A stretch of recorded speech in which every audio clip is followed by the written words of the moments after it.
Dear students, welcome back. हम हमारा chapter continue कर रहे हैं। हमारा क्लास +2 का हमारा चैप्टर चल रहा है मनी। लास्ट लेक्चर में हमने जाना था जो क्लासिफिकेशन ऑफ मनी। आज हम करने वाले हैं हमारा next point, function of money, यानी कि मनी के कार्य है कि पैसा जो है हमारा, मुद्रा जो है वो क्या कार्य करती है, फंक्शन ऑफ मनी।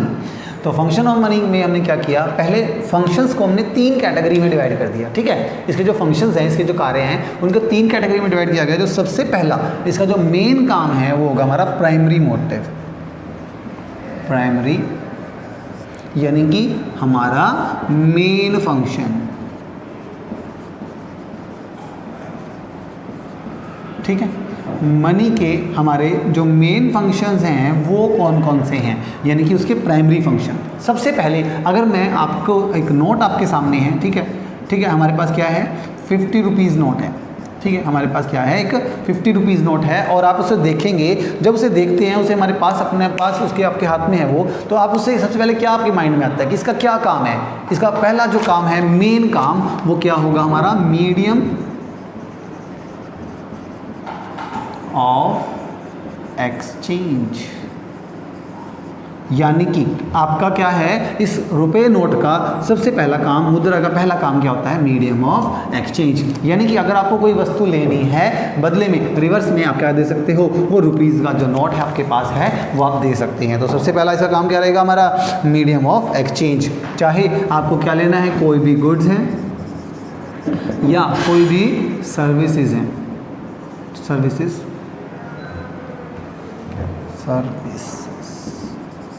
ठीक है, कोई भी गुड्स हैं, कोई भी सर्विसेज हैं, अगर आपको वो परचेज़ करनी है, कुछ भी मार्केट से आपको लेना है, बदले में आप क्या दे सकते हैं, मनी की पेमेंट, आप मनी से पेमेंट आप कर सकते हैं। तो मनी क्या करती है, आपको एक हेल्प करती है कोई भी सामान खरीदने में। ठीक है ना, आपको कोई वस्तु चाहिए, कोई भी गुड्स चाहिए या कोई सर्विस आपको चाहिए, तो आप क्या ले सकते हैं, आप मनी का यूज़ करके एक्सचेंज कर सकते हैं। और सबसे इंपॉर्टेंट क्या है कि जनरली एक्सेप्टेबल है।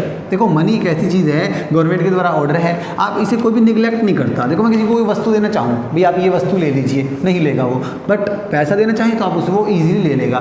मान लो एक व्यक्ति के पास गुड्स है, ठीक है, और वो गुड्स हमें सेल कर रहा है, मान लो उसकी वैल्यू जो है वो है कितनी, 50 रुपये ही है। ठीक है, अगर मैं उसको 50 रुपये का नोट देता हूँ तो वो बहुत ईजिली एक्सेप्टेबल कर लेगा। बट मैं उसको 50 रुपये की कोई वस्तु देना चाहूँ, वस्तु के बदले वस्तु, क्योंकि बार्टर सिस्टम अगर देने, एक्सचेंज वाला सिस्टम यूज़ किया जाए, तो ऐसे में कहीं ना कहीं उसको प्रॉब्लम रह सकती है। उसको ये रहेगा कि जो उसकी चीज़ है वो उस सेम अमाउंट की नहीं है, तो कहीं ना कहीं वो उसको निगलेक्ट कर सकता है। बट जो रुपये हैं उसे कोई मना नहीं करता है, इसे स्टोर करना ईजी है, बहुत सारे इसके बेनिफिट्स हैं, वो हमने पढ़ भी लिए हैं। इसीलिए क्या बनाया गया, जो हमारा मेन फंक्शन है मनी का, वो क्या हो गया, मीडियम ऑफ एक्सचेंज हो गया। यानी कि अगर आपको कोई चीज़ लेना है, बदले में आप क्या दे सकते हैं, मनी पे कर सकते हैं। तो मीडियम ऑफ एक्सचेंज, होप आपको क्लियर हो गया होगा, गवर्नमेंट के द्वारा है, ये कई तरह की प्रॉब्लम्स को दूर करता है कि आप बहुत इजीली इसको दे करके कोई भी गुड्स एंड सर्विसेज आप हायर कर सकते हो, परचेज कर सकते हैं। तो मीडियम ऑफ एक्सचेंज के लिए हम जो यूज़ करते हैं, generally acceptable by the peoples, is called money. ठीक है, नेक्स्ट पॉइंट है measures of value, measure of value. हाँ जी, ये भी एक इम्पोर्टेंट पॉइंट है क्या, कि एक पैसा एक ऐसी चीज़ है जिससे हम क्या कर सकते हैं, आप हर चीज़ की वैल्यू निकाल सकते हैं। देखिए, आपके पास एक कार है, ठीक है, आपने कार परचेज़ की है, आप इसकी वैल्यू लगा सकते हो कि भाई हाँ, इस कार की जो वैल्यू है 2,50,000 रुपीज़ की है, या ये कार कितने की है, 8,30,000 की है।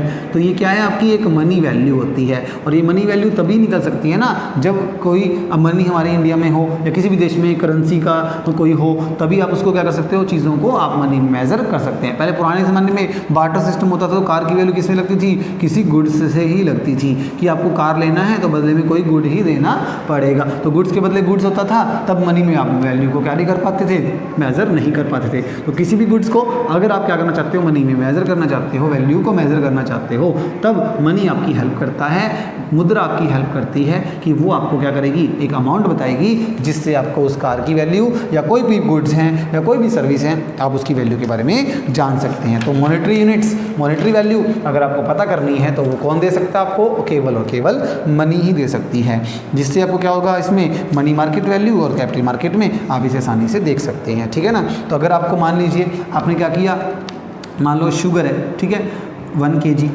1 kg अगर आपने मार्केट से क्या खरीदा है, शुगर लिया है, ठीक है, शुगर लिया है, और इसका जो प्राइस अगर आपको नहीं पता तो क्या नहीं कर पाओगे, आपको इसको बेचने में बहुत मुश्किल होगी, इसको सेल करने में मुश्किल होगी। और मैंने आपको बोल दिया अभी हाँ 25 रुपीज़ पर kg है, तो ठीक है ना, आप जितना भी क्वांटिटी को खरीदेगा उसके हिसाब से आप उसका मेज़र कर पाओगे कि कितने रुपए उसकी वैल्यू है। तो इस प्रकार आप क्या कर सकते हो, कोई भी आप प्लांट है, मशीनरी है, कोई भी गुड्स हैं, सभी का आप क्या कर सकते हो, आसानी से मुद्रा की वजह से आप उसका क्या कर सकते हो, मूल्यांकन कर सकते हैं, उसका वैल्यूएशन कर सकते हैं, ताकि उसे आसानी से परचेज और सेल किया जा सके। तो हमारा जो मनी है उसके जो 2 मेन और इम्पोर्टेंट फंक्शंस वो 2 हैं हमारे।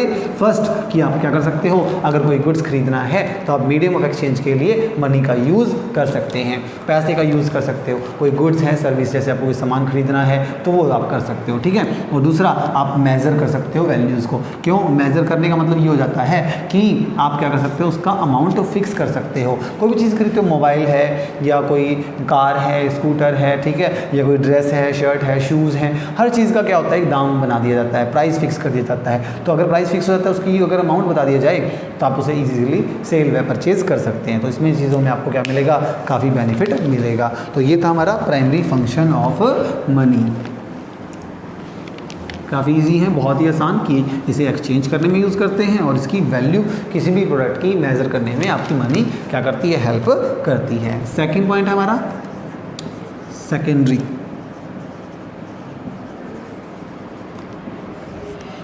और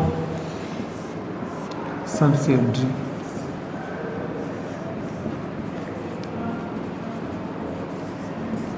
फंक्शन।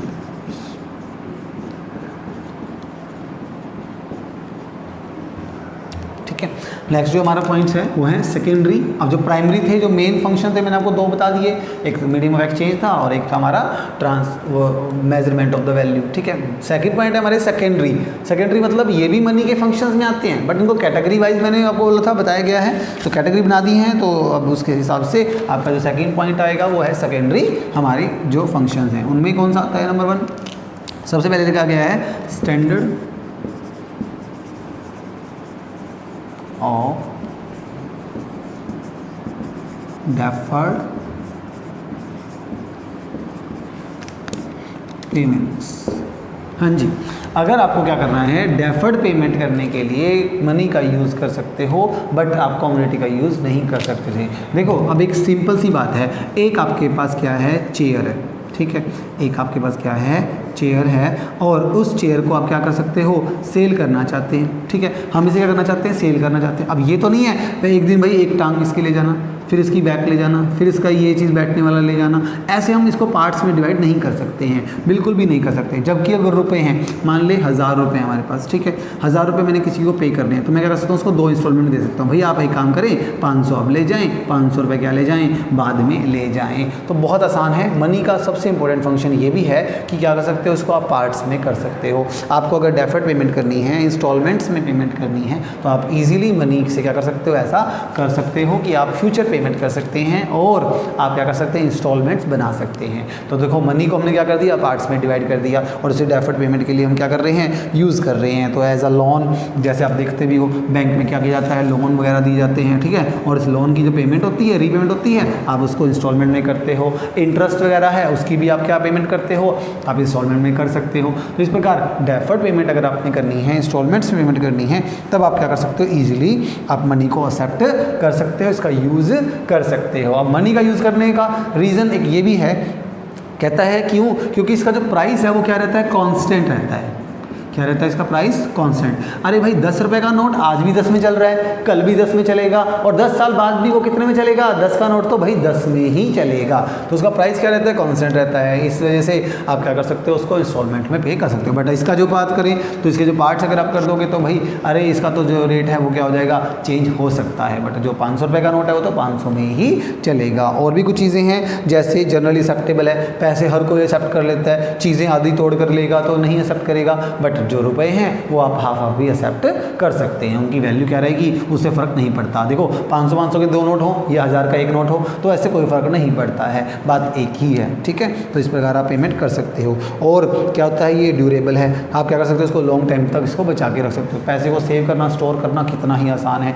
इसी वजह से कहता है कि स्टैंडर्ड ऑफ डेफर्ड पेमेंट के लिए आप क्या कर सकते हो, मनी का यूज़ कर सकते हैं। क्यों? क्योंकि इसे जनरली हर कोई एक्सेप्ट करता है, इसकी वैल्यू कांस्टेंट रहती है, इसीलिए स्टैंडर्ड ऑफ डेफर्ड पेमेंट के लिए इंस्टॉलमेंट करके पेमेंट आप कर सकते हो। किसके अंदर, हमारा सेकेंडरी फंक्शन के अंदर ये मनी का यूज़ करके आप ऐसा कर सकते हैं। तो ये था हमारा कौन सा फंक्शन, मनी का second function, standard of deferred payments.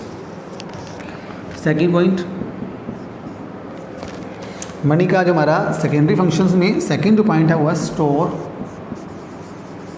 Of value. आप क्या कर सकते हो, मनी को इजीली क्या कर सकते हैं, स्टोर कर सकते हैं। ये तो आपको बहुत बार अच्छे से मैंने पहले भी बता दिया है। मनी की एक सबसे इंपॉर्टेंट खासियत ये है कि आप इसे स्टोर कर सकते हो। अब देखो स्टोर करने का रीज़न भी है, क्योंकि देखो आप इसकी वैल्यू की बात करें तो वैल्यू क्या रहेगी, इसकी स्टेबल रहती है। हाँ जी, आज भी 10 रुपये का नोट आज भी 10 में चल रहा है, कल भी 10 में और आगे भी 10 में चलेगा, तो आप इसे क्या कर सकते हो, ईजिली स्टोर कर सकते हो। बस चीज़ों का जो दाम है वो तो कम ज़्यादा होता रहता है, और उन्हें स्टोर करके रखना भी काफ़ी मुश्किल होता है। जो पेरिशेबल गुड्स हैं वो ख़राब हो जाते हैं, गल सड़ जाते हैं। अगर कोई एनिमल हैं, जानवर हैं, उन्हें घर पे संभाल के रखना, उनका खाना पानी संभाल के रखना, उनके लिए घर बनाना रहने के लिए, तो बहुत दिक्कतें आती हैं, उनको स्टोर करने में बड़ी प्रॉब्लम हो सकती हैं। जबकि अगर पैसे की बात करें वो बहुत स्टेबल है, उसको आप आसानी से स्टोर कर सकते हो, आप उसे लंबे समय तक अपने पास रख सकते हैं। इसका भी रीज़न एक और भी है कि इसे क्या करते हैं, हर कोई जनरली इसे क्या करता है, एक्सेप्टेबल है। हाँ जी, हर कोई इसे इजीली एक्सेप्ट करता है। ये दोनों में लिख सकते हो आप ये पॉइंट, क्या कि इसे स्टेबल रहती है इनकी वैल्यू, और आप इन्हें क्या कर सकते हो, इसे हर कोई एक्सेप्ट भी करता है। देखो 500 रुपये का नोट है, आज आपके पास रखा हुआ है, कोई ये नहीं कहेगा कि तेरा 10 दिन पुराना नोट है, 10 साल पुराना नोट है, ऐसा कोई नहीं है। हर कोई उसे क्या करेगा, आसानी से एक्सेप्ट करेगा। अगर वो चलन में है, अगर वो चल रहा है नोट, अगर वो नोट है, यूजेबल है, मार्केट में उसकी वैल्यू है, तो बैंक ले लेगा, अदरवाइज कोई पर्सन ले लेगा, अदरवाइज गवर्नमेंट उसे एक्सेप्ट करेगी ही करेगी। क्लियर हुआ आपको कि आप उसे स्टोर करके लॉन्ग टाइम तक अपने पास रख सकते हैं। इसीलिए ये क्या कहता है, हमारा नियर मनी एसेट्स भी इसको हम बोलते हैं। ये एक तरह की हमारी संपत्ति है, हम इसका अच्छे से स्टोर करके अपने पास इसे रख सकते हैं एक एसेट की तरह से, और हम इसका यूटिलाइज बाद में भी समय आने पर कर सकते हैं। तो इसकी वैल्यू को स्टोर किया जा सकता है। तो ये हमारा हो गया सेकेंड पॉइंट। और नेक्स्ट है हमारा थर्ड पॉइंट, वो है transfer of value. Transfer of value, यानी कि आप मनी को क्या कर सकते हो, इजीली ट्रांसफ़र कर सकते हो एक प्लेस से अनदर प्लेस, क्या कर सकते हैं, इसे इजीली मूव कर सकते हैं। मान लीजिए हम यहाँ बैठे हैं हमारे हरियाणा में, ठीक है, और मुझे क्या करना है, अपने पैसे को क्या करना है, मूव करना है किसी और अदर कंट्री में। मान लो मुझे क्या करना है, कनाडा है, कनाडा के अंदर अपनी क्या करनी, करेंसी को मूव करना है, तो मैं बैंकिंग की हेल्प से क्या कर सकता हूँ, इनको आसानी से मूव कर सकता हूँ। बट अगर ये मान के चलो, अगर मुझे कोई एनिमल है, ठीक है, या कोई गुड्स हैं, अगर उनको लेके जाना हो तो आपको पता है पहले शिप का यूज़ करना पड़ेगा, प्लेन का यूज़ करना पड़ेगा, रोड का यूज़ करना पड़ेगा, मतलब कितने ही संसाधनों का प्रयोग करके मुझे इन चीज़ों को क्या पहुंचाना पड़ेगा, वहाँ पहुंचाना पड़ेगा। बहुत मुश्किल हो जाता है। देखो करेंसी ही तो एक शेप है, मेरे पैसे आपके पैसे चलते तो 10-10 में ही है, कोई और पैसा वहाँ पर पहुँचा सकता है। और आजकल तो क्या हो गया है, ऑनलाइन सिस्टम चल चुका है, मनी के रूप बदल चुके हैं, अब ऑनलाइन सिस्टम हो गया है। आप क्या कर सकते हैं, पेटीएम है, गूगल पे है, और भी कई ऐप हैं जिनके ज़रिए हम क्या कर सकते हैं, पैसे दूसरे अकाउंट में ट्रांसफ़र कर सकते हैं। और यहाँ तक कि जो स्पेशल करेंसी अगर चेंज कन्वर्ट करना है आपको, तो western union money western transfer होता है, उसमें क्या कर सकते हो आप, रुपए को डॉलर में कन्वर्ट करवा के और फिर वो डॉलर आगे क्या कर सकते हैं, सेंड कर सकते हैं। बहुत ईजी और आसान प्रोसेस होता है, थोड़े से इसकी थोड़ा प्रोसेस होता है, बस इसका वो करना पड़ता है। अदरवाइज़ इन सामान को लेके जाना हो तो भाई इनका तो बस ये मान के चलो पहुँचाना बहुत मुश्किल होता है। वैसे पहुँचा सकते हैं बट टाइम काफ़ी लगता है और काफ़ी मुश्किलों का सामना हमें करना पड़ता है, जब चीज़ों को, वस्तुओं को या किसी जानवर को, फल फ्रूट सब्जियों को क्या करना पड़ता है, एक प्लेस से अनदर प्लेस लेके जाना पड़ता है तब।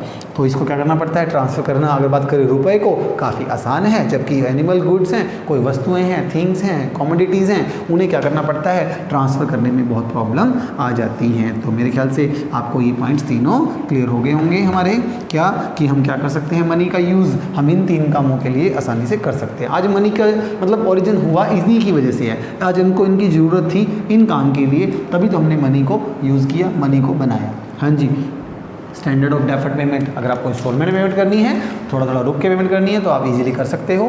स्टोर कर सकते हो मनी को, आप उसे लॉन्ग टाइम तक उसे अपने पास रखें, सेफ रखें बैंक में, ठीक है। और उसके बाद ट्रांसफ़र ऑफ वैल्यू, अगर आप इसको एक प्लेस से दूसरे प्लेस तक क्या करना चाहते हैं, पहुँचाना चाहते हैं, किसी को देना चाहते हैं, तो आप वो ईजिली उन्हें दे सकते हैं। तो ये था हमारा आज का टॉपिक। तो नेक्स्ट हम करेंगे, ये होने के बाद हमारा नेक्स्ट है हमारा contingent function of money.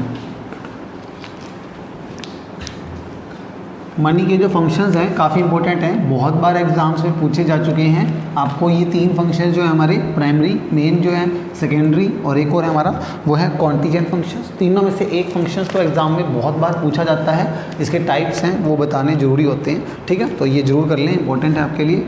Next है हमारा थर्ड वाला पॉइंट, वो है हमारा कॉन्टिजेंट फंक्शंस।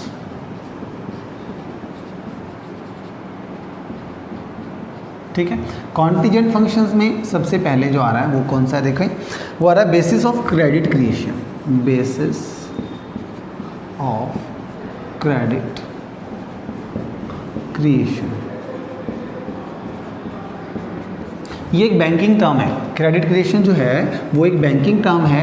बैंक में अगर आप अपना पैसा जमा करवाते हैं, तो देखो एक बात है, क्या होता है, मान लो ये बैंक है, इसमें क्या होता है, कई व्यक्तियों के खाते होते हैं, छोटे छोटे व्यक्ति होते हैं और खूब सारा वो क्या कराते हैं, उसमें पैसा जमा करवाते हैं। तो उसमें जो पैसा बैंक में जमा हुआ है वो किसका है, एक आम पर्सन का ही तो है। हर व्यक्ति अपनी वस्तुएं तो जमा नहीं करवा सकता था, तो उन्होंने क्या किया, अपने पैसे को बैंक में क्या करवाना शुरू किया, जमा शुरू कराना किया। तो बैंक में क्या हुआ, काफ़ी लाखों लोगों के पैसे क्या हैं, बैंक में जमा है। अब इसी पैसे से वो क्या करता है, कई लोगों को, जो बिजनेसमैन है, जो क्या है, बिजनेसमैन हैं, और उनको क्या है, ज़रूरत पड़ती है, तो उनको क्या करता है, ये लोन प्रोवाइड करता है। इसी को बोलते हैं क्रेडिट क्रिएशन करना। आपके पैसे से ही आपको उधार पर की फैसिलिटी वो क्या करता है, प्रोवाइड करता है। तो बैंक आज किसको पैसा दे रहा है, किससे पैसा ले रहा है, देखो 5% पर पैसा ले करके वो 6% पर आगे दे देता है। तो इस प्रकार उसकी जो इनकम होती है वो कमा लेता है, सीधी सी बात है। तो बेसिस ऑफ क्रेडिट क्रिएशन, आपका पैसा जो बैंकों में जमा है उसके बेस पर वो क्या करता है, आगे लोन वगैरह की क्रेडिट की फैसिलिटी आपको प्रोवाइड करता है। तो बहुत इंपॉर्टेंट काम है हमारा, क्या कि मनी है, पैसा होता है, तभी तो क्या करता है, छोटे छोटे पर्सन अपनी छोटी छोटी सेविंग्स करते हैं। और छोटी छोटी सेविंग्स जब वो करते हैं तो बैंक के पास खूब सारा पैसा आ जाता है। बैंक के पास पैसा होगा तो वो आपको बिजनेस के लिए, किसी भी काम के लिए क्या करेगा, फिर वो लोन प्रोवाइड कर सकता है। तो इससे क्या हो रहा है, क्रेडिट का क्रिएशन हो रहा है, उधार की फैसिलिटीज़ वो आसानी से लोगों को दे सकता है। तो बेसिस ऑफ क्रेडिट क्रिएशन के लिए हम इसका यूज़ कर रहे हैं, मनी का यूज़ कर रहे हैं, ठीक है। सेकेंड पॉइंट है हमारा इससे बेसिस ऑफ क्रेडिट क्रिएशन के बाद measurement of maximum satisfaction. Measurement of maximum satisfaction. हाँ जी, मेजरमेंट ऑफ मैक्सिमम सेटिस्फैक्शन। अगर बात करें मनी की, तो मनी एक ऐसी चीज़ है, हर कोई जनरली एक्सेप्टेबल है, हर कोई व्यक्ति उसे आसानी से ले सकता है। मान लीजिए अगर आप कोई प्रोडक्ट बेच रहे हैं, मान लीजिए आप क्या बेच रहे हैं, एक बाइक है, ठीक है, आप एक बाइक सेल कर रहे हैं और उसके बदले में आपको 2 ऑप्शन मिले हैं। अब एक व्यक्ति कहता है आपको, मैं इसके आपको दूंगा 25,000 रुपये, ठीक है, और एक पर्सन आपको बोल रहा है कि आप मुझे बाइक दे दो और मेरे पास कुछ सामान पड़ा हुआ है, मेरे पास कुछ ओल्ड फर्नीचर पड़ा हुआ है, ठीक है, पुराना फर्नीचर मेरे पास है, वो आप क्या कर लें, वो ले लें और मुझे अपनी बाइक दे दें। तो नॉर्मल सी बात है, आपको क्या रहेगा, थोड़ा सा यहाँ कन्फ्यूज़न रहेगा कि मैं क्या फर्नीचर लूँ, नहीं, आप थोड़ा सा उसको क्या करेंगे, निगलेक्ट करेंगे, मना करेंगे। बट आप सिंपल सी बात है, बाइक के अगर आप पैसे लेना चाहें तो आप उसे ईजिली ले सकते हैं, क्योंकि पैसा एक क्या चीज़ है, आपको सेटिस्फेक्शन ज़्यादा दिलाता है। उसे ये ये लगता है कि भाई 25,000 में तो 25,000 का सामान पक्का कंफर्म है, आना ही है, बट ये जो फर्नीचर है क्या इसकी वैल्यू 25,000 है? कहीं वो आपको बाइक दे दे और आपका जो फर्नीचर है वो निकले सिर्फ 5,000 का, 6,000 का या 10,000 का निकले, तो भाई उसको क्या हो सकता है, लॉस हो सकता है। तो एक इंसान जो बाइक बेच रहा है, अगर मैं उसे रुपए दे जाऊँ, तो अगर रुपए दिए जाएँ तो ये क्या करेगा, उसको मैक्सिमम सेटिस्फैक्शन देगा। इसीलिए कहते हैं कि मनी को आजकल जो यूज़ किया जा रहा है, कहीं ना कहीं मैक्सिमम सेटिस्फैक्शन भी होता है। अगर आप प्रोडक्ट बेच रहे हैं और बदले में आपको क्या मिल रहा है, मनी मिलती है, मुद्रा मिलती है, पैसा मिलता है, तब आपको वो क्या लगता है, ज़्यादा बेटर ऑप्शन लगता है। जबकि अगर आपको वो वस्तु के बदले वस्तु दी जा रही थी, उसमें आपको सेटिस्फैक्शन नहीं होता है। उसको ये लगता है कहीं मेरी वस्तु की मूल्य उसकी वस्तु से ज़्यादा तो नहीं, या फिर फर्नीचर बेचने वाले को ये भी लग सकता है कि मेरा फर्नीचर ज़्यादा महंगा है, बाइक से मतलब बाइक की वैल्यू कम है। ठीक है, ऐसा आपको रहता है, सेटिस्फैक्शन लेवल इसमें नहीं होता, जबकि पैसे से सेटिस्फैक्शन लेवल ज़्यादा होता है। आप अपनी कोई चीज़ बेच रहे हो, सीधा उसका दाम फिक्स कर देते हैं, भाई इतना चाहिएगा, इतना आप देते हो तो ले लीजिए, अदरवाइज भाई मैं तो अपनी प्रोडक्ट सेल नहीं करूँगा। तो कहीं ना कहीं मेजरमेंट अगर हम रुपए में कर देते हैं किसी भी वस्तु की, तो इससे क्या मिलेगा, हमें मैक्सिमम सेटिस्फैक्शन हमें मिलता है। तो आप क्या कर सकते हैं, अलग अलग गुड्स के लिए, अलग अलग क्वान्टिटी के लिए आप अलग अलग क्वालिटी के लिए अलग अलग रेट फिक्स करते हैं, अलग अलग मुद्रा प्राप्त करते हैं। ये रीज़न यही है कि आपको मैक्सिमम सेटिस्फैक्शन किससे मिल रहा है, उस मनी से मिल रहा है जो आपने फिक्स की है अपनी गुड्स और सर्विसेज के लिए। तो मेजरमेंट करना मैक्सिमम सेटिस्फैक्शन के लिए। ठीक है, तो यहाँ पर भी आपकी मनी क्या करती है, हेल्प करती है। तो मनी का ये भी काम है कि वो आपको मैक्सिमम सेटिस्फैक्शन देती है अगर आपको किसी प्रोडक्ट के बदले या सर्विसेज के बदले वो चीज़ आपको मिलती है। नेक्स्ट पॉइंट है हमारा distribution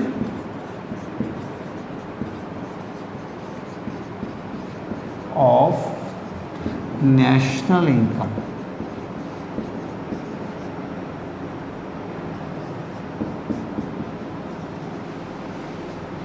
distribution of national income.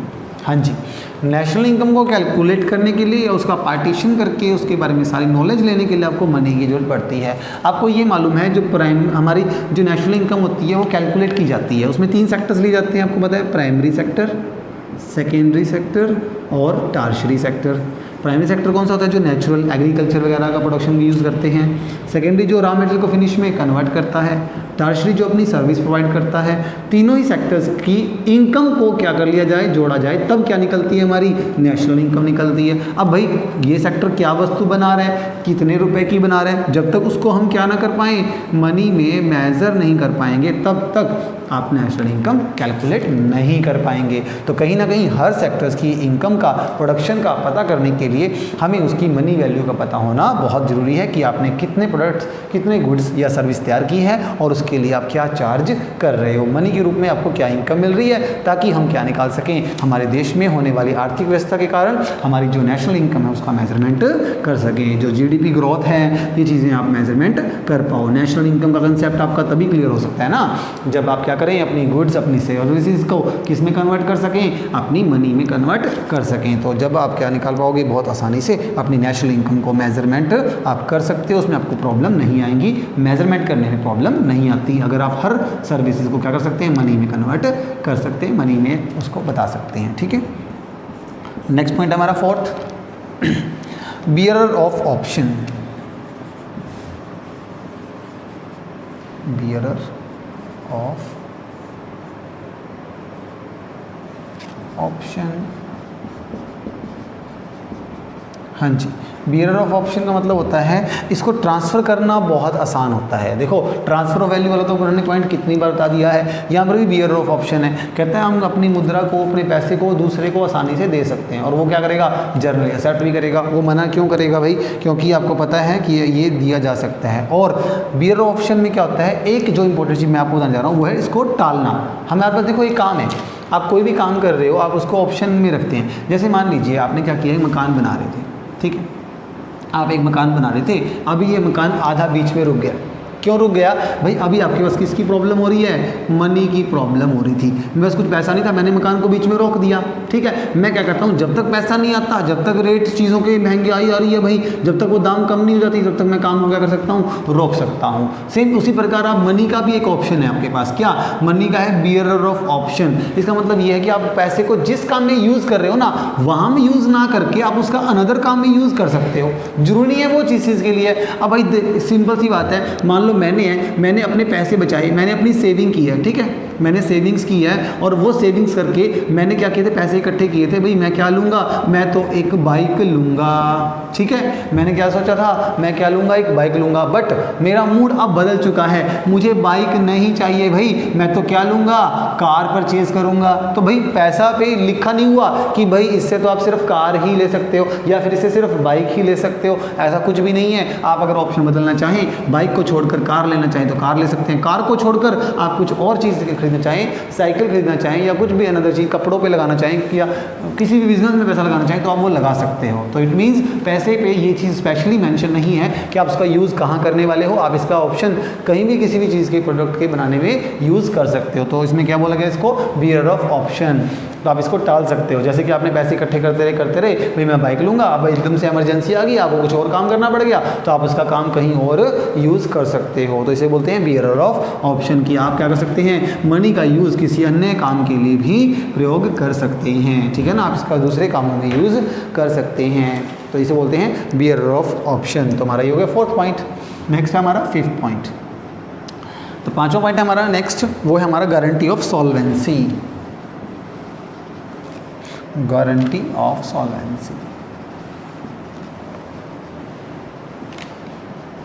ठीक है, गारंटी ऑफ सॉल्वेंसी यानी कि आपको एक इंपॉर्टेंट चीज़ ये भी है, देखो एक इंसान के अकाउंट में खूब सारा बैलेंस पड़ा हो, खूब सारा एक व्यक्ति के पास कैश है, तो वो क्या रहता है, इंसान की सॉल्वेंसी की गारंटी बन जाता है। एक व्यक्ति के पास बहुत सारा पैसा है, बहुत सारी आमदन हो रही है, बहुत सारी इनकम है, उसकी सेल भी लगातार बढ़ रही है, तो भाई बैंक वाले ना खुद आपके घर पहुँच जाएंगे, आपको लोन चाहिए, क्या आपको लोन चाहिए, अगर आप लेंगे तो हमारा इसमें क्या होगा, फ़ायदा होगा। तो बैंक वालों को फ़ायदा होता है कि अगर एक इंसान के साथ वो पर्सन जुड़ जाए, बैंक के साथ वो जुड़ जाए जिसकी सॉल्वेंसी की गारंटी कौन है, खुद उसका पैसा है। तो पैसा मनी क्या करती है, गारंटी देती है। एक इंसान के पास खूब सारा पैसा है, खूब सारा, तो वो क्या करेगा, अगर वो किसी से उधार पे पैसे मांगता है तो हर कोई उसे देने को तैयार हो जाएगा, कोई भी मना नहीं करेगा। एक इंसान लाखों करोड़ों रुपए कमा रहा है, आज उसको कुछ पैसे की जरूरत है तो उसे हर कोई पैसा देने को तैयार होगा।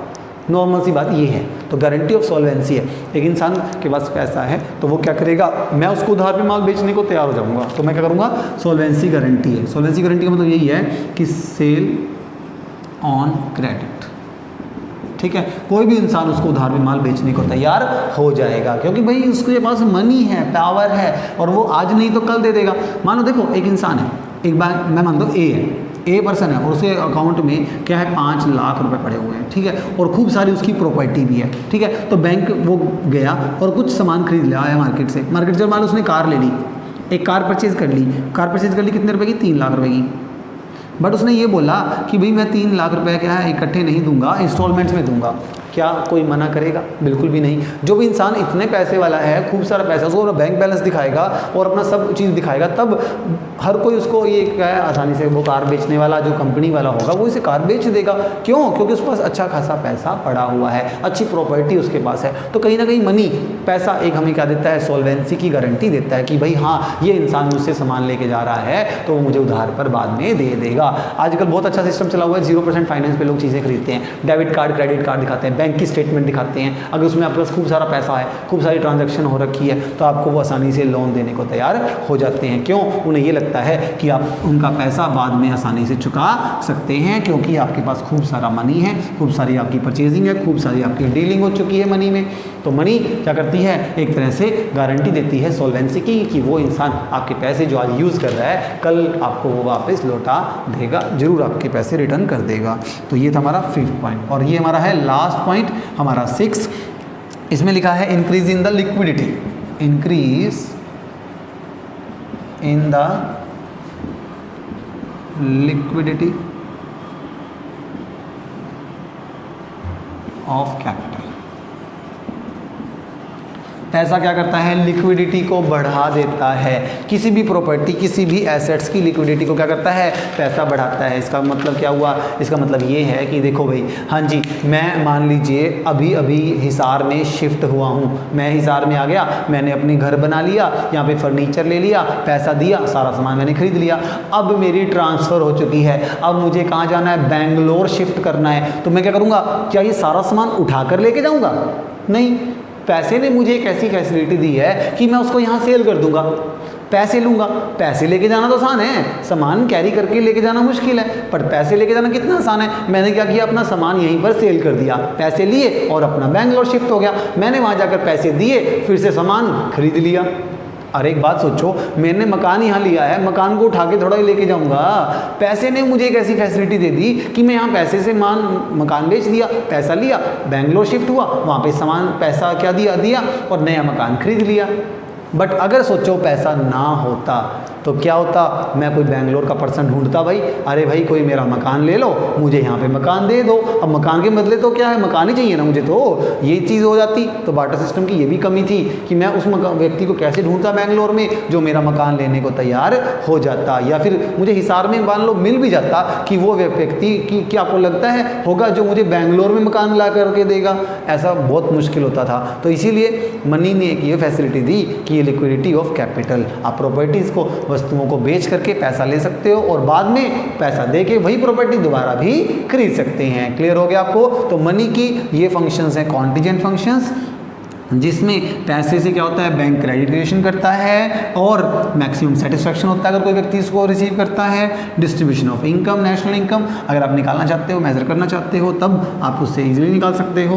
बियर ऑफ ऑप्शन, आप उसको ऑप्शन को टाल सकते हो, आप कोई और चीज़ में यूज़ करना चाहे पैसे को वो कर सकते हो। आपकी सॉल्वेंसी गारंटी है, भाई हाँ आप व्यक्ति सक्षम हो, आप लोन चुकाने में बिल्कुल सक्षम है, तो आप उसके लिए इसका यूज़ कर सकते हो। और सबसे इंपॉर्टेंट लिक्विडिटी बनाती है हमारी कैपिटल, कितनी प्रॉपर्टी हो आप उसको कैश में ईजी कन्वर्ट कर सकते हैं। तो ये था function of money. Thank you students.